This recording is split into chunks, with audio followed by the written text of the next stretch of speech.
अजरक news जे CEO Javed Latif Memon सां ज़िले ठट्टे ज़िले जे unique motorcycle unique group of industries जे डीलर ज़ीशान मुस्तफ़ा खां इंटरव्यू वरितो आहे। अचो त ॿुधूं संदसि छा चवणु आहे।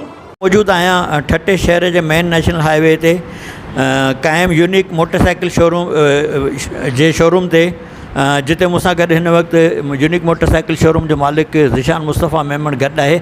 अचो त यूनिक मोटरसाइकिल जे बारे में जेको आहे उन कुझु सवाल कयूं था।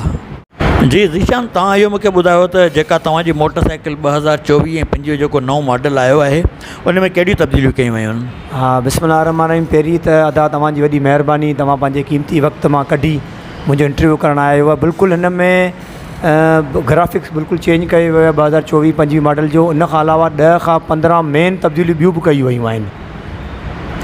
अच्छा, उहे तब्दीलियूं कहिड़े क़िस्म जूं आहिनि, थोरो ॿुधाए सघो था? हा, उहे नुमाया तब्दीलियूं आहिनि। जीअं हिन जी सीट चेंज कई वई आहे, सीट कैरियल चेंज कयो वियो आहे, पोयां बैकलाइट चेंज कई वई आहे, हेडलाइट चेंज कई वई आहे, स्पीडोमीटर जो डायल चेंज कयो वियो आहे ऐं रियर ड्रम चेंज कयो वियो आहे। हिन दफ़े यूनिक कंपनी वारनि तमामु महिनत सां ऐं तमामु जज़्बे ऐं लगन सां गाॾी खे ठाहियो वियो आहे त जी शिकायत घटि खां घटि थिए हिन मॉडल में। अच्छा, चाइना जा जेको आहे मोटरसाइकिलनि जा ॿिया बि ब्रांड आहिनि, तव्हां यूनिक खे कीअं था सम्झो उन ब्रांड सां? आउं यूनिक खे नंबर 1 ब्रांड सम्झंदो आहियां। छाजे करे त हिन में तमामु घटि कंप्लेन ईंदी आहे। Sale plus resale number 1 brand of Pakistan आहे चाइना में। अच्छा, तव्हांजो जेको तव्हांजा जेके यूनिक जा जेके मालिक आहिनि कंपनी जा, उन्हनि जो तव्हां सां रवैयो कीअं आहे? बिल्कुलु उन्हनि जो रवैयो बिल्कुलु जीअं कुंबे जो हूंदो आहे फ़र्द, त असांखे पंहिंजे कुंबे जो फ़र्द सम्झो वञनि था। असांजी तमामु घणी इज़त कनि था।